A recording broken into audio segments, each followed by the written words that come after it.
Salut à tous, donc bienvenue dans cette nouvelle vidéo. On va aborder le chantier participatif, la préparation du chantier participatif plus précisément. Il y a beaucoup de choses à dire, donc on fera une deuxième vidéo sur le déroulement du chantier, voilà, comment ça s'est passé. Mais là on va aborder plutôt donc qu'est-ce que c'est qu'un chantier participatif, comment on le prépare, quelles difficultés on a pu rencontrer nous-mêmes en le préparant.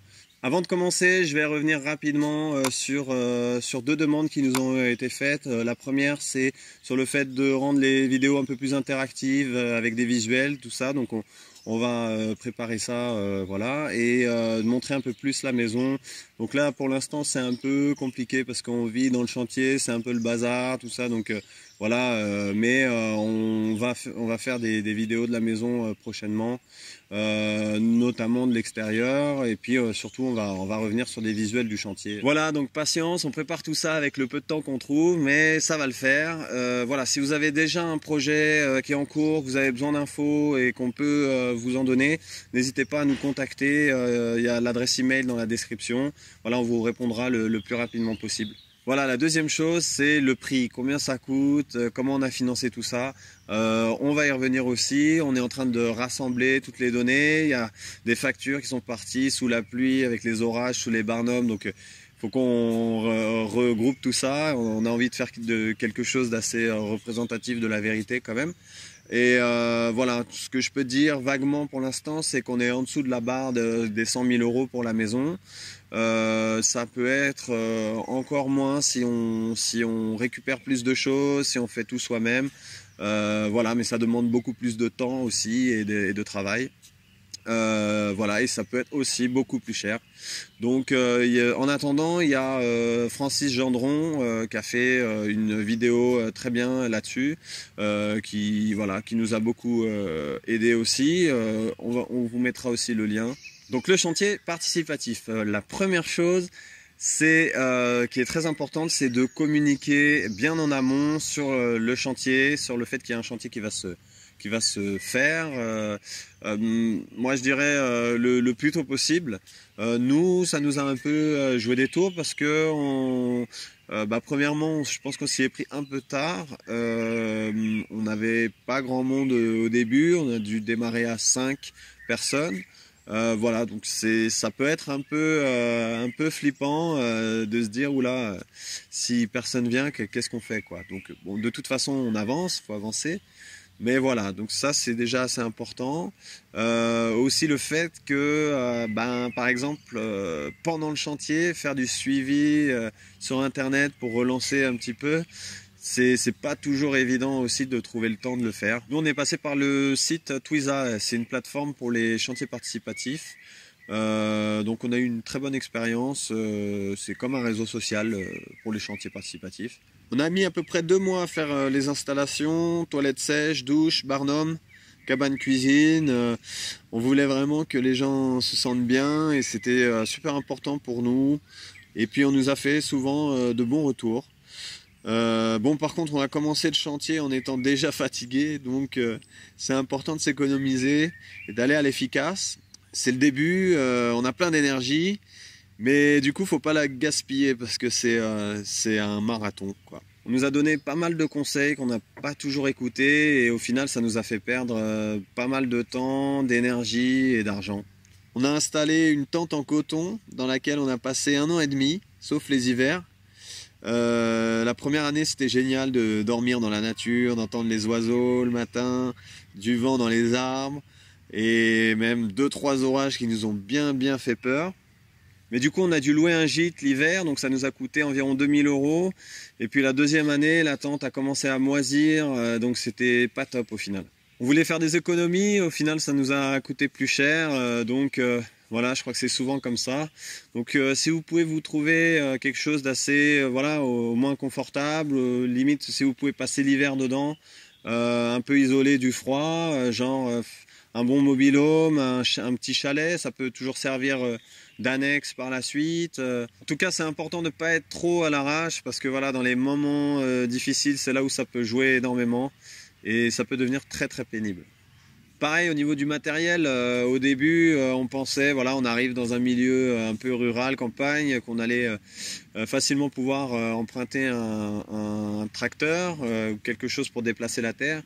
Et puis le voisin nous a dépanné 2, 3, 4 fois, mais bon eux aussi ils s'en servent.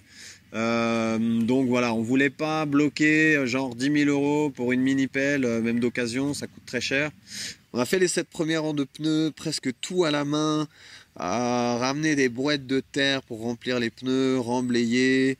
Je crois que c'est notre plus grosse erreur. On a perdu énormément de temps et d'énergie, donc faut vraiment pas faire ça. Donc on a fini par acheter un tractopelle et c'est vraiment un bon compromis. On l'a acheté 5 000 € et ça se revend quasiment le même prix. Donc voilà, faut juste veiller à acheter une bonne machine qui fonctionne bien, quoi. Donc avant de commencer le chantier participatif, on a fait une présentation au village et c'est aussi quelque chose de très important. Nous on a pris des flyers, on a été mettre des flyers dans chaque boîte aux lettres et on a fait un petit événement, un petit apéro à la mairie. Il y avait bien sur un village de 200 personnes, il y avait bien une bonne vingtaine de personnes, donc c'était très bien. Et donc on a demandé si les gens avaient du matériel à prêter, peut-être à vendre d'occasion. Voilà, ça c'est une bonne chose à faire.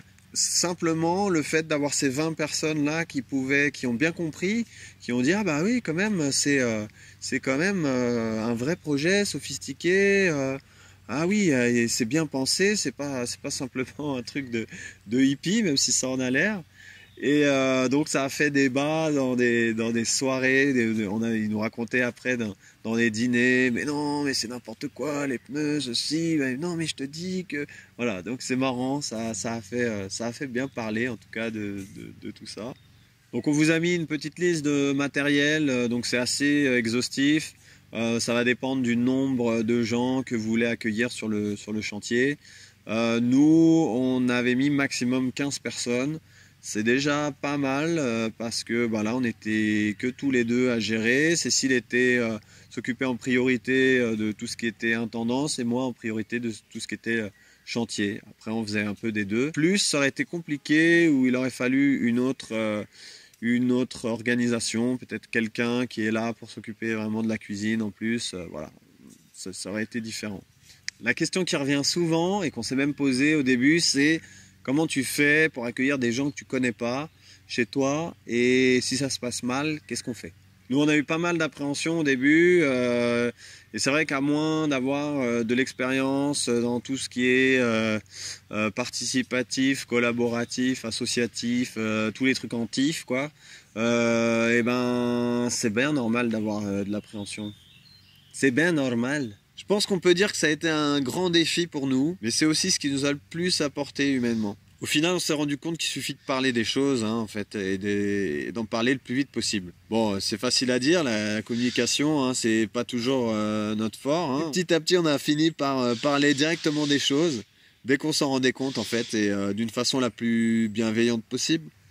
En fait, on fait bien comme on peut avec ce qu'on a, avec nos conditionnements. Donc voilà, il en ressort souvent des choses assez libératrices. Nous, on se dit qu'il n'y a pas de hasard. Si il y a cette rencontre qui se passe, tiens, fait penser un peu à mon père. Pourquoi il me parle comme ça, comme mon père?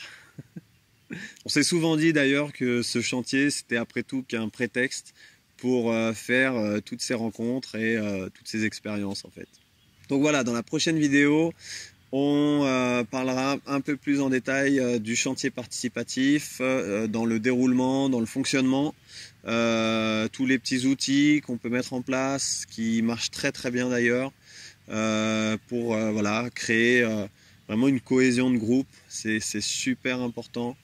D'être au maximum tous un peu sur la même longueur d'onde et ça peut très bien se passer et souvent ça se passe très bien.